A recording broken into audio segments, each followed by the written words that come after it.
Добрый день.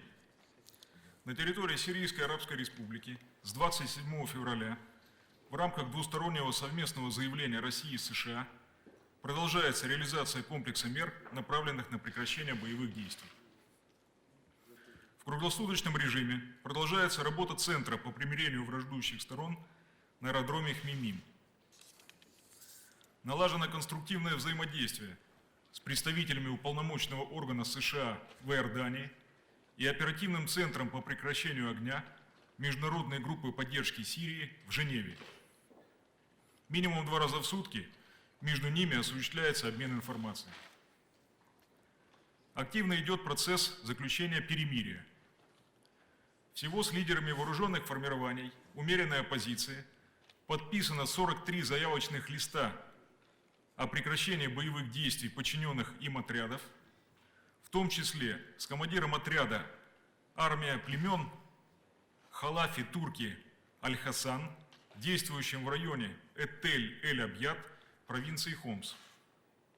При посредничестве Российской Федерации достигнуты договоренности о примирении с главами администраций в 51 населенном пункте. В провинции Хама 37, Хомс 6, в провинциях Дамаск и Дара по 4. Их число неуклонно растет. На сегодня запланированы переговоры с представителями местных органов власти и старейшинами в пригородах Дамаска, Хаме, Эль-Газала, провинции Хомс, и Дейр-Али, провинции Дара. С введением режима прекращения боевых действий обстановка в стране существенно стабилизировалась, а снижение количества взаимных обстрелов противоборствующих сторон позволило жителям ряда районов Сирии вернуться к мирной жизни.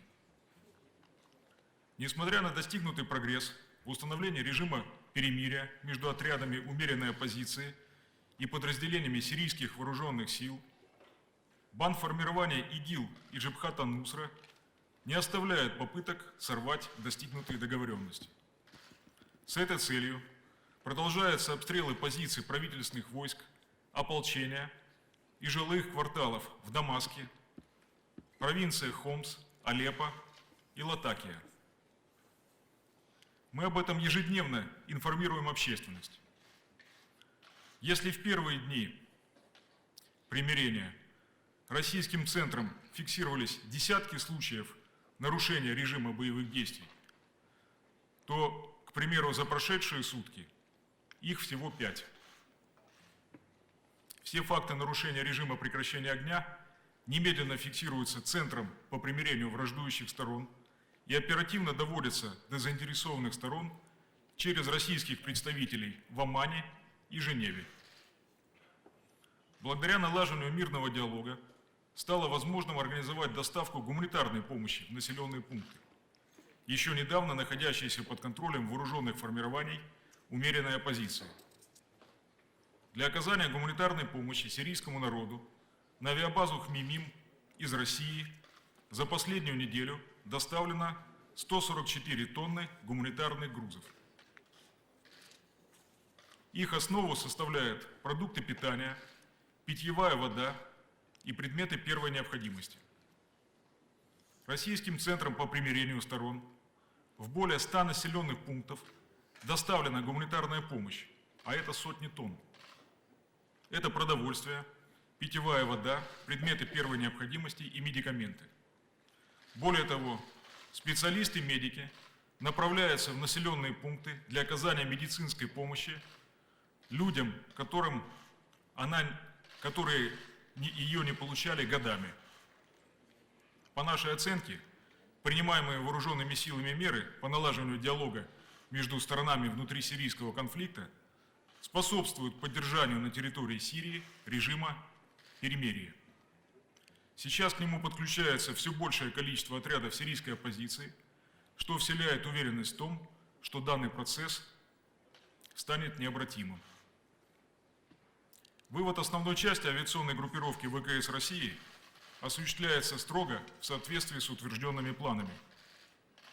Летный эшелон в составе самолетов Су-24, Су-25 и Су-34 Как уже отмечал главнокомандующий воздушно-космическими силами России генерал-полковник Бондарев, осуществили перелет на аэродромы постоянного базирования на территории России. В настоящее время ведется подготовка к перебазированию армейской авиации и подразделения обеспечения, которое будет осуществлено в соответствии с графиком. Часть техники и грузов будут перевезены самолетами военно-транспортной авиации, а часть – морским транспортом. В то же время воздушно-космические силы продолжают нанесение ударов по формированиям ИГИЛ. В последнее время правительственными войсками и патриотическими силами при поддержке авиации ВКС России проводится масштабная операция по освобождению города Пальмира. В среднем ежедневно российскими самолетами совершается 20-25 боевых вылетов. Подразделениями сирийской армии установлен контроль над господствующими высотами и основными дорожными направлениями, перерезаны пути подвоза боеприпасов и материальных средств боевикам. Созданы условия для окружения и окончательного разгрома вооруженных формирований ИГИЛ в Пальмире. В заключение хочу подчеркнуть, что ВКС России продолжит нанесение ударов по террористическим группировкам ИГИЛ и Джабхат ан-Нусра на территории Сирии. Спасибо за внимание.